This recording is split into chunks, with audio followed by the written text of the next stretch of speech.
Hello everyone, my name is Ramsville and welcome back to my channel. I hope you are in good condition right now, kaya smile lang tayo kahit medyo maulan ang paligid at pare-pareho po tayong hindi nakalabas sa oras na ito. For today's video, nagkaroon po tayo ng live streaming kaninang hapon, alas 5, pero dahil nagkaroon ng technical problems, minabuti kong i-download at i-edit yung file. Kaya sa lahat ng mga hindi nakapanood at medyo hindi nakasunod doon sa una nating live streaming, tara, panoorin natin. First thing, gawa muna tayo ng folder kung saan natin i-save yung mga files natin. At sa loob ng folder na yan, dapat po nandoon yung mga video, mga raw materials natin, images, no, mga music na gagamitin po natin. Okay. And then, i-open po natin yung Filmora 9.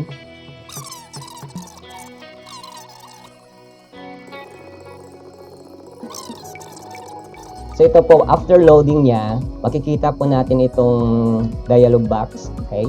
So, new project. Kapag mayroon na po tayong mga existing project na na-develop, makikita natin dito sa library, dito sa right side. Ay kung gusto natin i-modify yung mga naiwan nating project at ituloy, so pwede natin i-click lang dito. Pero since na mag-i-start tayo from the scratch, so just click po new project. Okay, so ito po yung workspace ng Filmora 9. Ako kasi, based on my experience, yung style ko para matutunan ko yung isang bagay, hindi ko muna siya inaalam lahat. Kung ano lang yung kailangan ko muna. Kaya ang sinasabi ko nga sa inyo, if you want to learn, always start from the basic. So alamin ko muna yung mga basic functions na yung kailangan ko. Then, as we go on, no, kapag nasanay na tayo, no, ma-explore naman natin yon. Okay, so i-familiarize muna natin yung interface ng Filmora 9. Okay, so meron tayong mga tab dito at bawat tab meron siyang mga different functions. Ang madalas na ginagamit ko po dito yung media tab. So ito po siya, yung audio tab natin, titles, transitions, effects, and elements. Ito yung madalas na ginagamit ko. Of course, sa media tab, ito po yung naka-highlight ngayon. Since na wala pa pong laman ang ating library, so makikita natin itong image na ito na meron siyang instructions na drop your video clips, just click import, yan, then click import media files. Okay.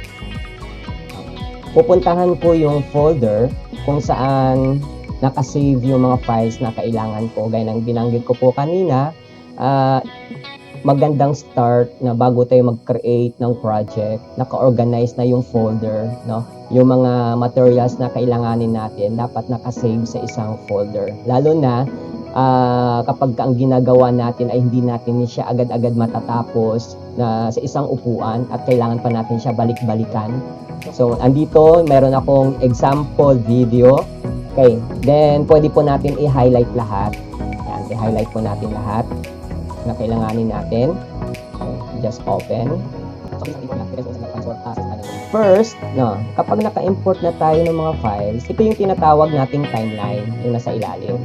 Dito natin ilalagay yung mga files na yung gusto natin pagsunod-sunurin. Ano ba yung mangyayari sa umpisa? Ano yung kasunod? Next, next, next, hanggang sa matapos.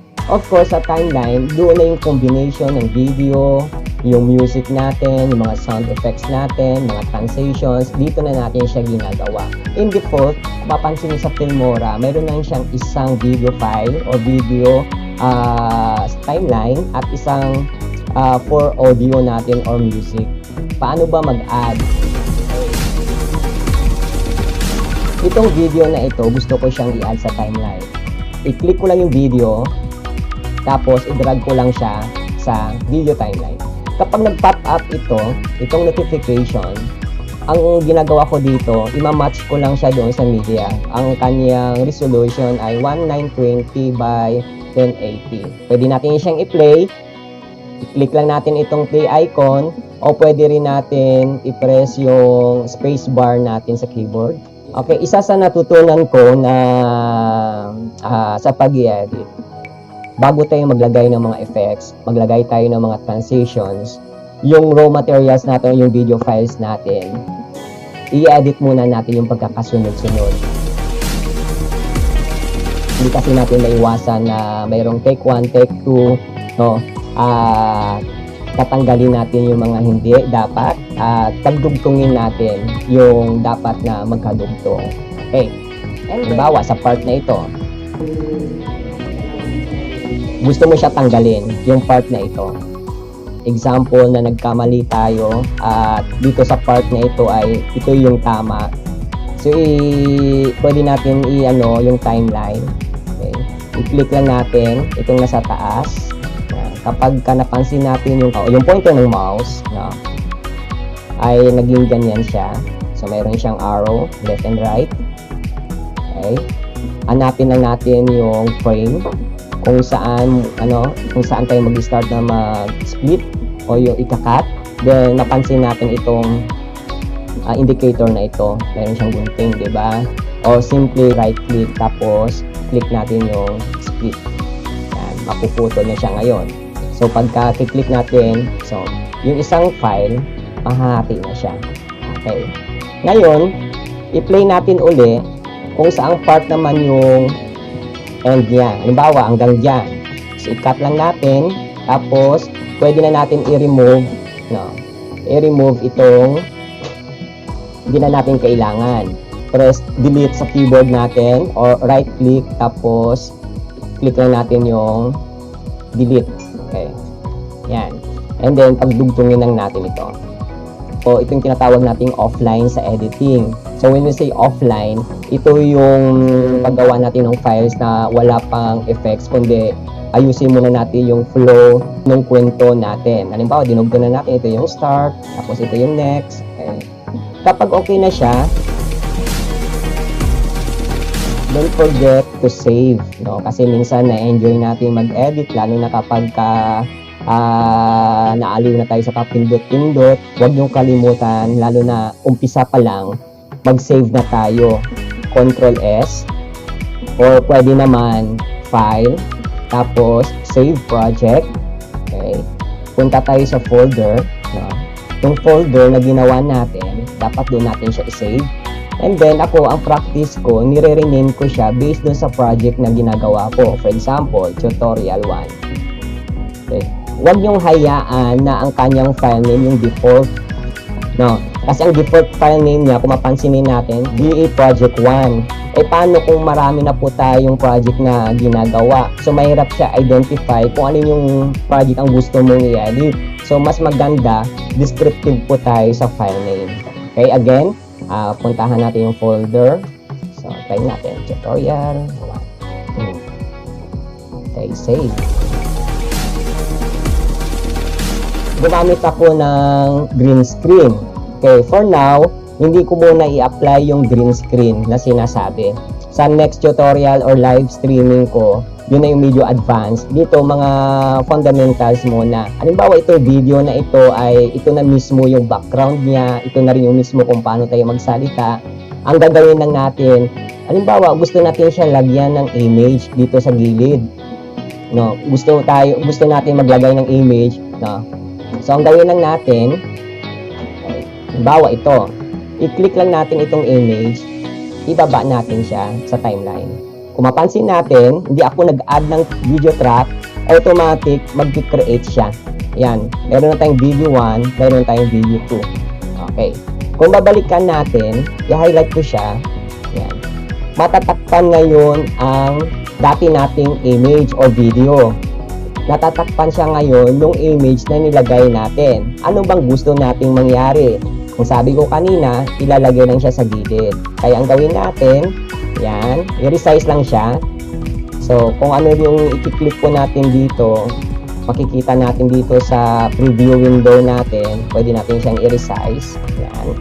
Lagay lang natin siya sa place kung saan natin siya gusto ilagay. Lagi natin tandaan, no, kung gusto natin maging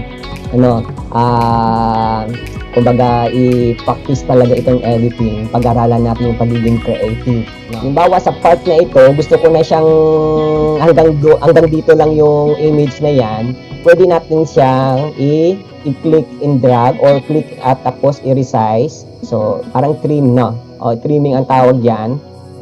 Kaysa, pwede naman yung gagawin natin, no? I-click natin tapos ipindutin itong indicator, yung split natin. Yan. Tapos click delete, pwede naman po yan. Pero most ng ginagawa ko, ginaganon ko lang siya. So, i-hold lang natin yung mouse, no? Left click ng mouse, tapos dali lang natin siya doon sa area kung saan natin siya i-stop o hanggang saan yung image na yan. Kapag accidentally na nasubrahan natin at gusto natin ibalik yung dati, just use the shortcut keys natin, Ctrl Z, i-undo natin. Mayroon akong example ng image na gumagalaw. Ito yung tinatawag kong GIF format. Ito siya. Yan. Kung mapansin nyo ngayon sa window ko, no, yung nakikita nyo dyan sa upper right corner, yung umiikot dyan na logo, no, ginawa ko naman siya sa online, yung GIF maker natin. So, pwede po kayo mag-create dyan. So, kung gusto nyo mag-personalize ng ganyan, download nyo lang siya as GIF format, and then click and drag ko lang din siya dito sa timeline ko. At kung mapansin natin, magkakaroon na siya ng video 3 track. Okay, so meron ngayon akong tatlong track, 1, 2, 3. Okay, for example, all throughout the video, itong image na ito ay magpapakita siya. I-resize ko muna siya, ilalagay ko siya sa taas. Ngayon ang tanong ay, paano yan? Bakit mayroon siyang gray background? Ba mas maganda pag transparent? Doon na ngayon po ina-apply yung chroma key na sinasabi.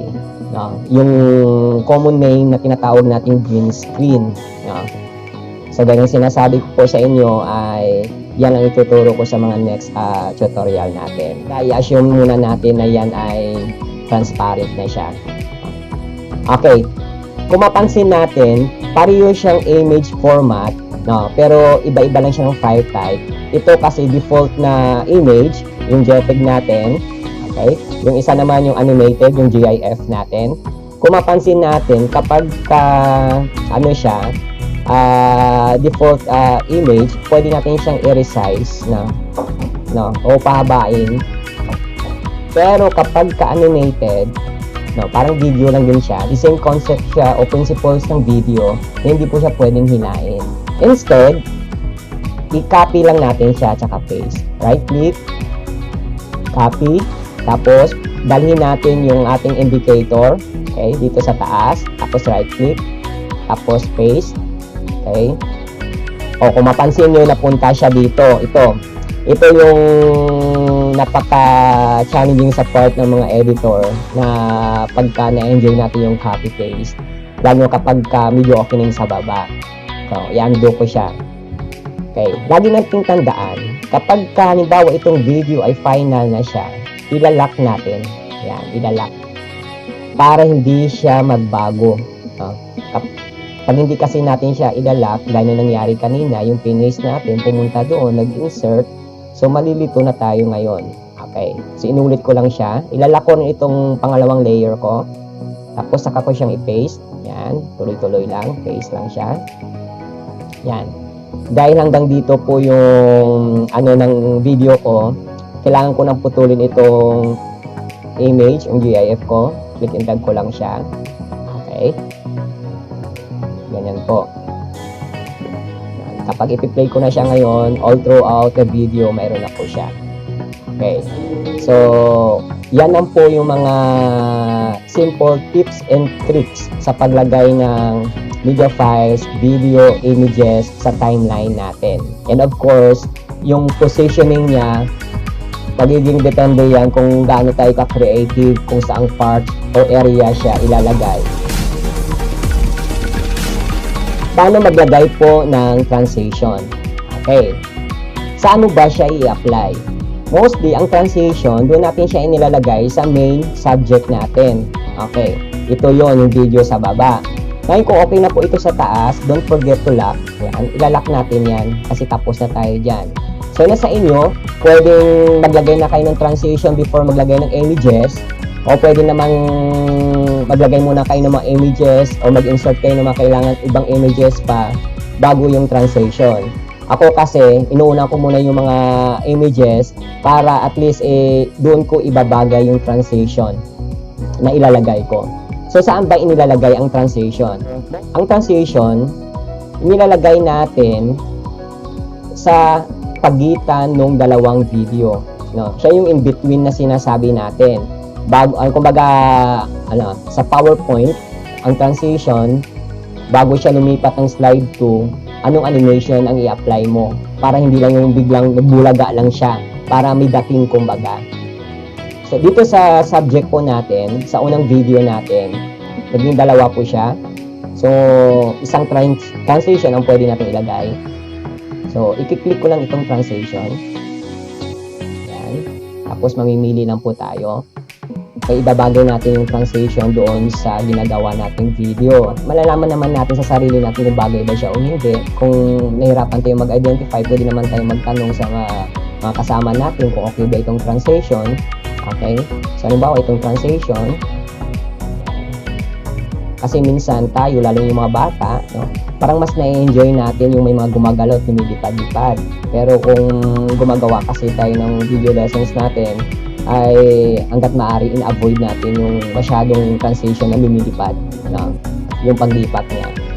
So, ito ganito, mostly nakikita natin to pag gumagawa tayo mga teaser na sa mga balita, yung ganitong transition. Pero kung gusto natin simpleng transition lang, okay, ang ginagamit ko dito yung dissolve. Yan, ganyan lang siya. Yung medyo faded lang siya. Pwede din erase. Tingnan natin. Okay. Kaya maganda pa naglagay ko ng transition kapag ka nagsasalita si teacher na parang nag-switch siya doon ng topic niya or next topic na siya, pwede tayong maglagay ng transition. So, again, ang transition, paglalagay doon sa in-between ng dalawang video na pinagdugtong po natin. Mamimili lang tayo, papaano, i-click lang natin yung transition, hanap tayo ng gusto nating transition na nababagay, i-click lang natin, i-hold natin yung mouse, ilain natin, tapos mapansin at mararamdaman naman po natin kung ay gumagana siya. Kapag ganyan na po yung nakikita natin sa pointer ng mouse natin, bibitawan na natin siya. So, then, pwede natin siyang i-replay. Ang transition, ginagamit din siya, hindi lang sa video, lahat ng mga visual natin, file, like ito, images, kapag ka meron siyang another pictures na kasunod niya at gusto mo siyang lagyan ng transition, so doon naman natin siya hilahin. Ang next ay gumamit po ng titles. Ito, importante po ito. Kapag masipan tayong mag-edit, lalo na kapag yung sinasabi ni teachers ay gusto mo mapapakita yung mga keywords, sa gagawin nating video, maganda ito. So, click lang natin itong titles. Meron po siya sa library niya, meron siya mga category. Kung gusto niyo default na may design na siya, mamili lang kayo sa design na nababagay. Okay. So, doon ako sa part ng ano po ba? Yung plain muna.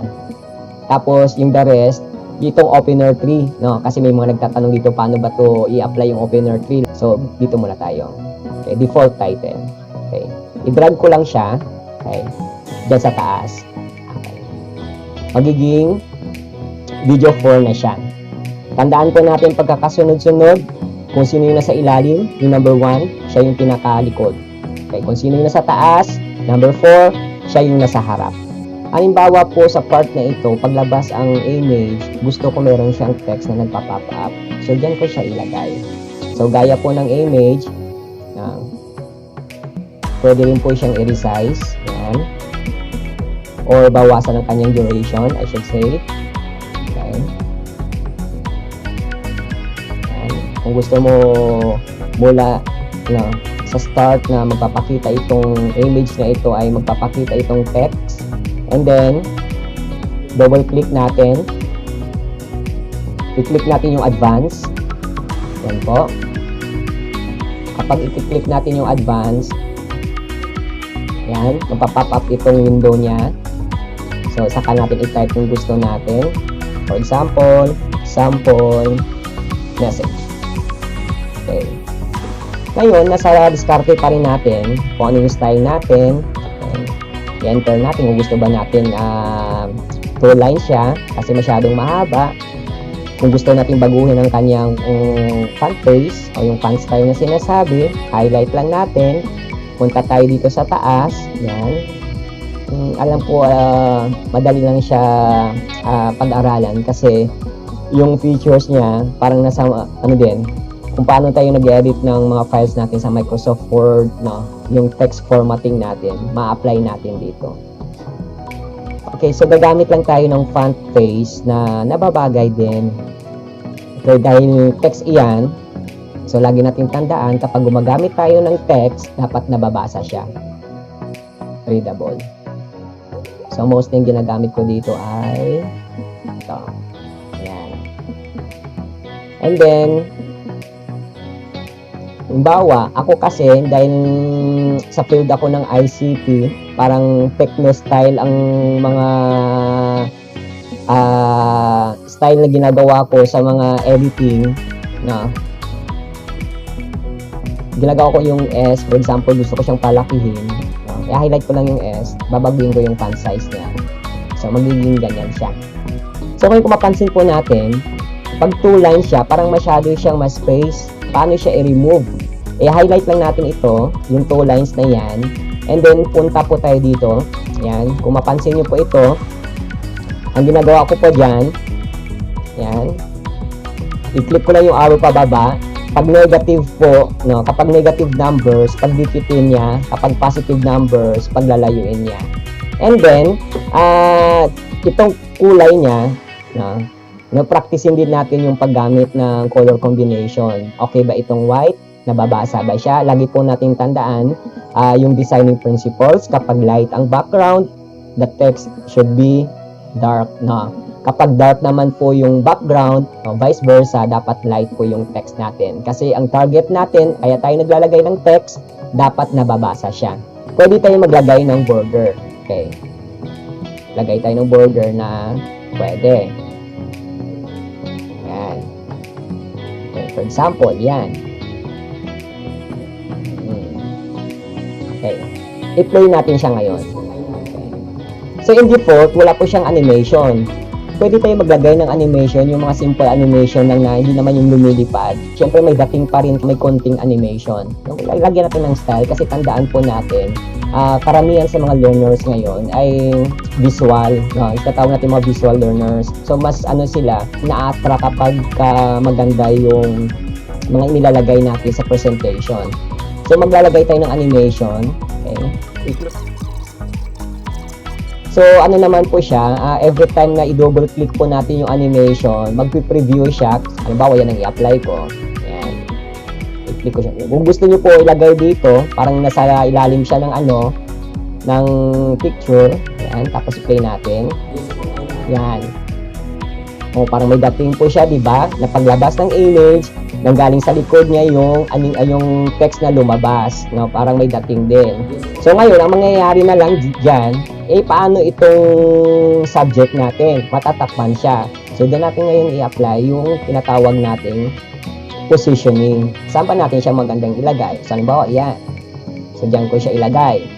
So, syempre, dahil ang ini-edit po natin ngayon text, hindi po natin pwedeng i-click itong image, tsaka itong video, tsaka itong image na ito. Kasi focus tayo kay text. So, pwedeng i-pwesto na po natin si text. Kapag okay na siya, just click OK. And then, puntahan natin ngayon yan, yung image natin, saka natin nang siya i-drag, ilipat. Parang halimbawa, ganyan. Okay. Using mouse, minsan mahirap mag-tansya ng kanyang position. Okay. Mapansin niyo po yan. So, kapag halimbawa hindi natin siya masyadong madikit, yan, pag inusog mo, masyado naman siya madikit, pwede natin gamitin yung arrow keys natin. Yung left, right, no, top and bottom arrow keys natin. Ayan. Don't forget to Control S lagi. Ngayon, kapag gumamit naman po tayo ng mga text na, yung mga templates dito na meron na siyang animation, dahil ito yung opener, okay, mag-example lang po ako. So, i-click ko lang ito, i-drag ko siya doon sa part kung saan ko siya ilalagay. Ayan. kung pansinin po natin, kapag ipi-play ko ito, yan, hindi na ngayon makikita yung aking subject kasi natakpan na siya. Dahil ang ginamit natin ngayon ay opener. Kaya nang sinasabi ko po kanina, itong titles, meron siyang category.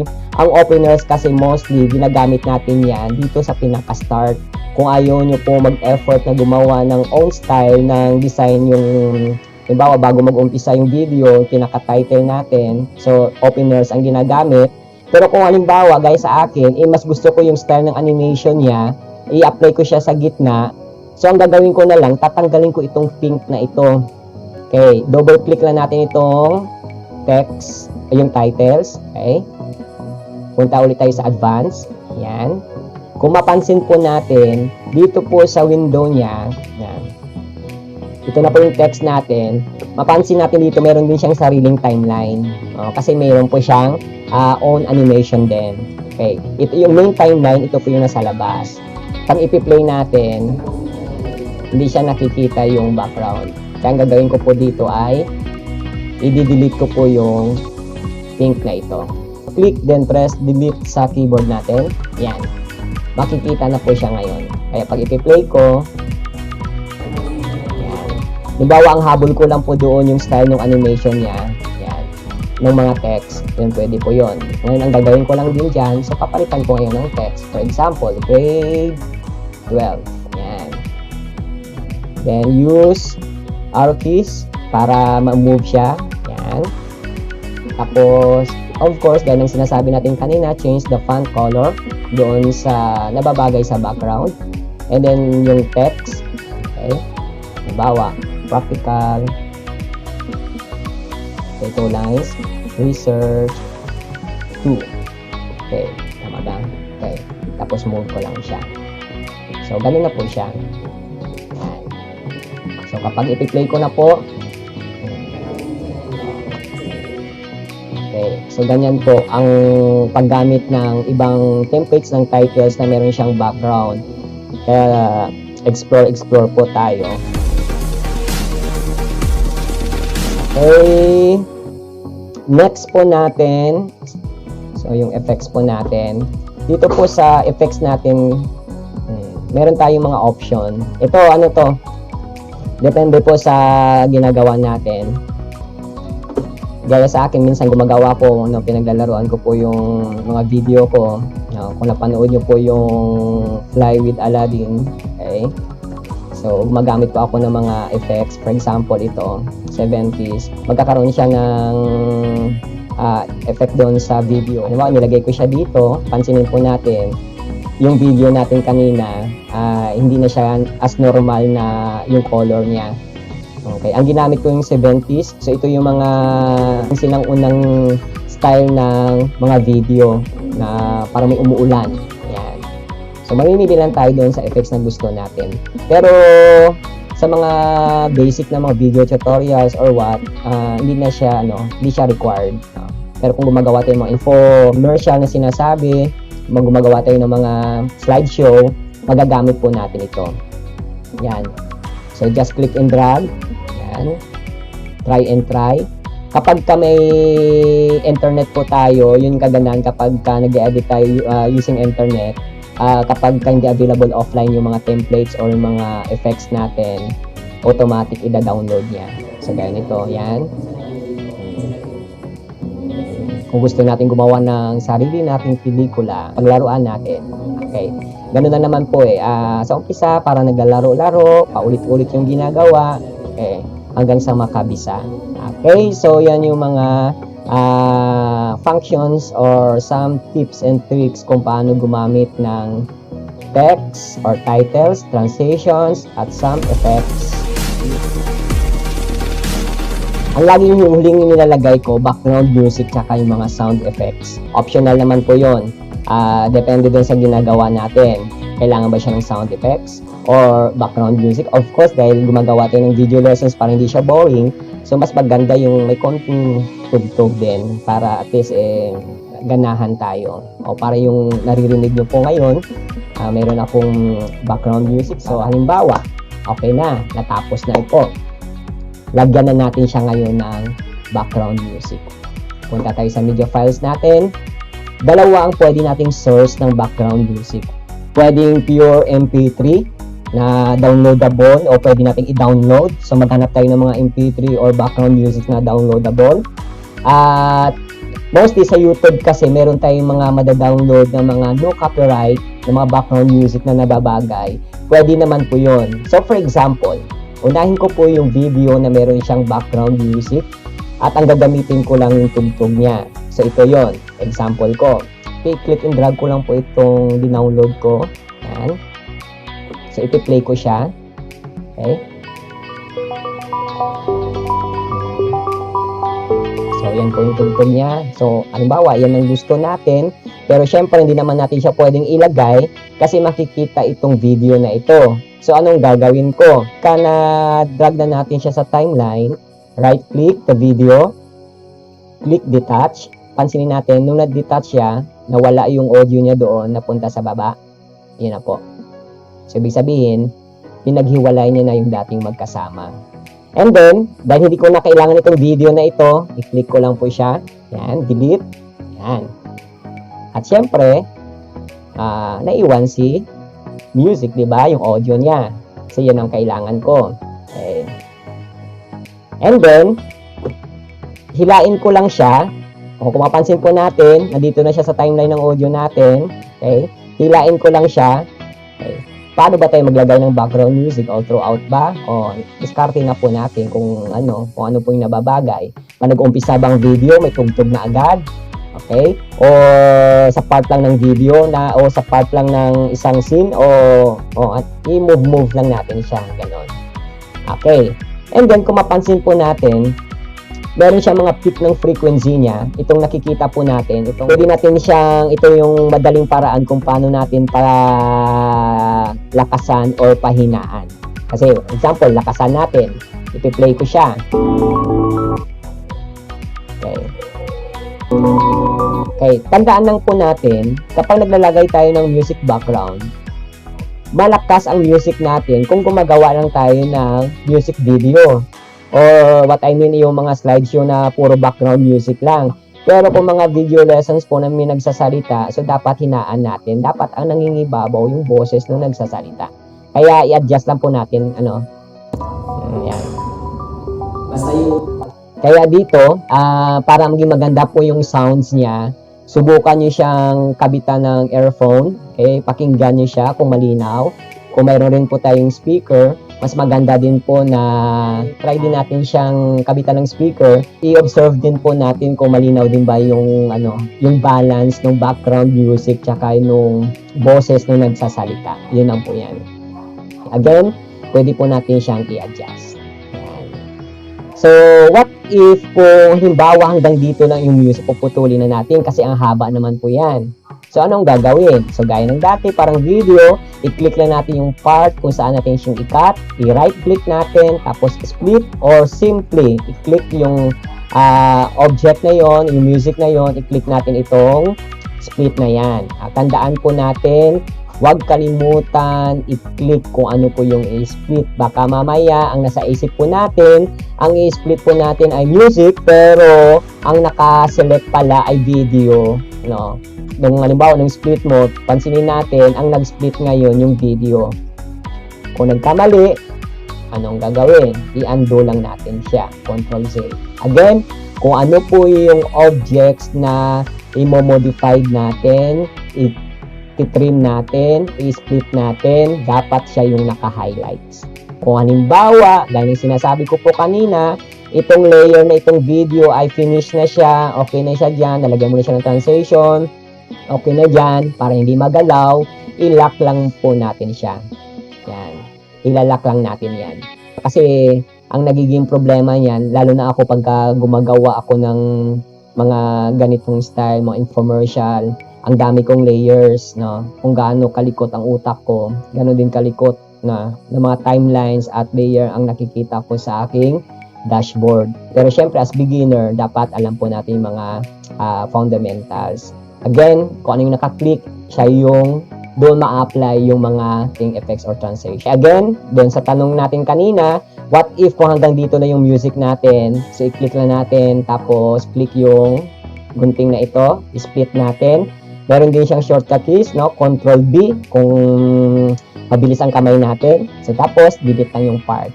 Yan. Paano kung halimbawa yung background music na na-download na nagustuhan ko ay maiksi? Tapos ay magiging output ko ay 30 minutes pero ang na-download ko lang ay 5 minutes yung music niya. So parang ganito ang mangyayari niyan. Ganito po siya. Halimbawa may video ka pa dyan sa taas, magpi-play siya. Pero halimbawa gusto po natin all throughout the video ay magpi-play yung background music natin.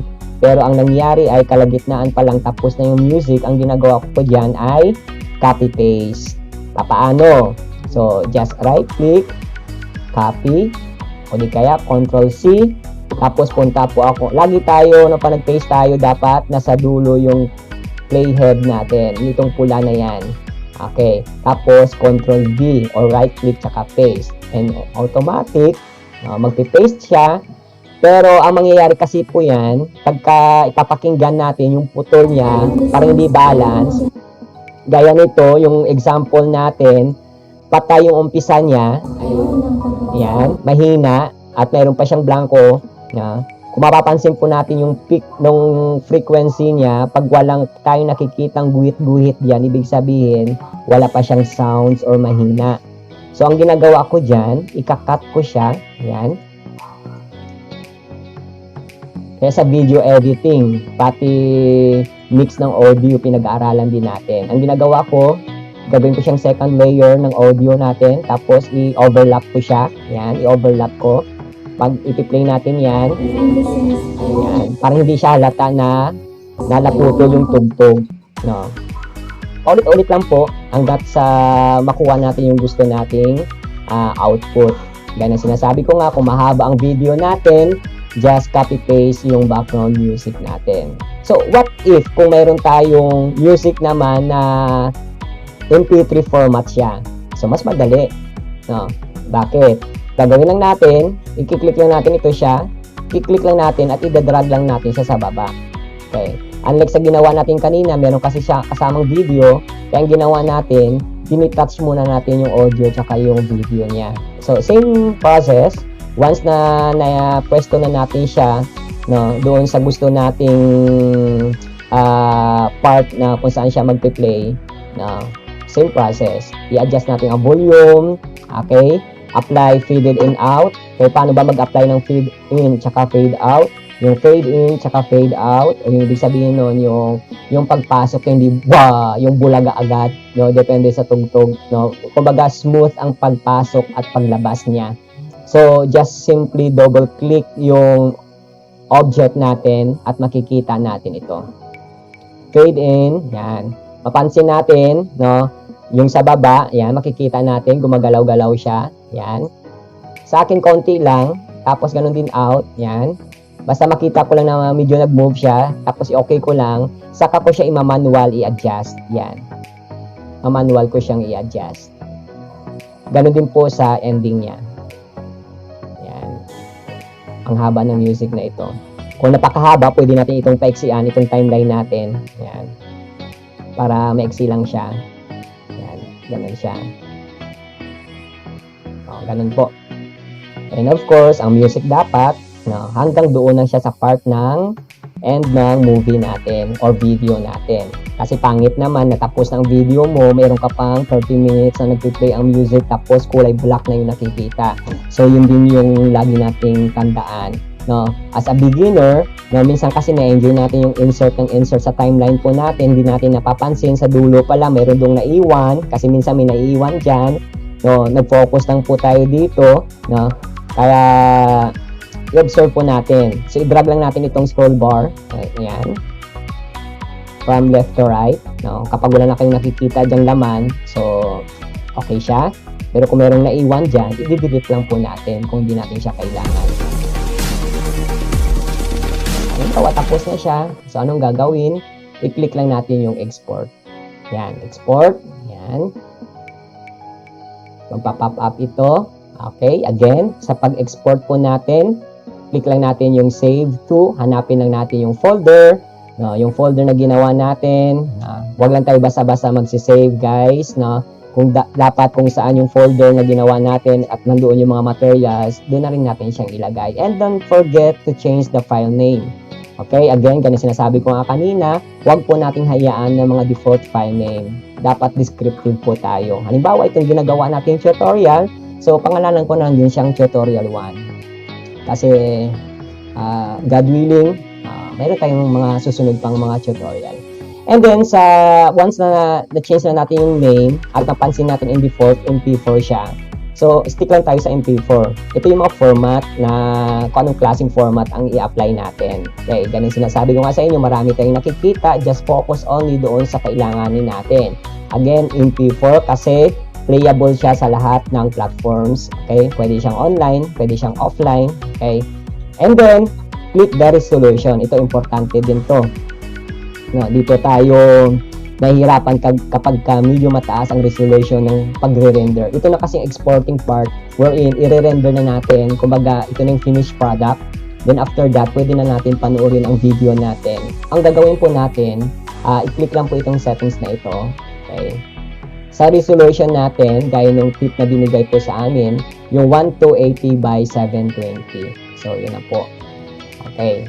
Kung halimbawa gusto lang po natin i-check kung okay yung flow niya, kung ang purpose ng video na ginagawa natin, mayroon pang mag-check bago yung final. So, bababaan muna natin ang resolution para mabilis. So, i-good lang natin siya. Okay. Gawin lang muna natin siyang 640 by 480. Yan. Tapos, okay. Pwede naman natin siyang, yan. Itong tatlo na po, nagbabago po yan. Itong good, okay na rin tong quality niya. Makikita na rin natin yung flow nung video na nagawa natin, yung animation, yung text. So, low resolution kung ang purpose natin ay to check or mayroong mag-check muna. Okay. Ito applicable ito sa ginagawa ngayon ng mga teachers na gumagawa sa ng video lesson for checking muna. And then, saka natin click ang export. Pansinin natin, 1 MB lang siya. So, maiksi. For example, final output, okay na siya, wala nang mali, na-check muna siya. So, palitan natin yung settings. Okay, doon tayo sa standard. 1280 by 720. And of course, yung best na. Pero kung medyo mabigat ito, so gawin natin siyang better. In the rest, leave as default. So, 8 MB siya. So, mababa pa rin. Bakit mababa? Kasi maiksi lang naman yung ginawa natin. Kapag okay na siya, don't forget to click export. Yan. And then, yan. Magre-render na siya. Makikita natin yung percentage.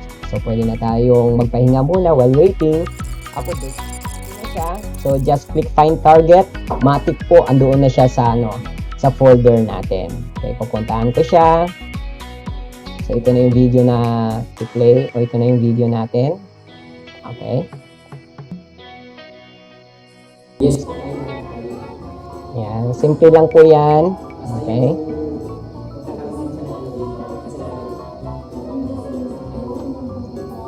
Panoorin po natin. And that's it for today's video. I hope nagustuhan po yun at meron po tayong natutunan. Kaya abangan niyo po yung mga susunod ko pang mga videos. Kaya para ganahan naman po tayo, kung di ka pa po nakapag-subscribe, don't forget to click the link below. So again, I'm Ramsville na nagsasabi, be inspired, be creative, be technical.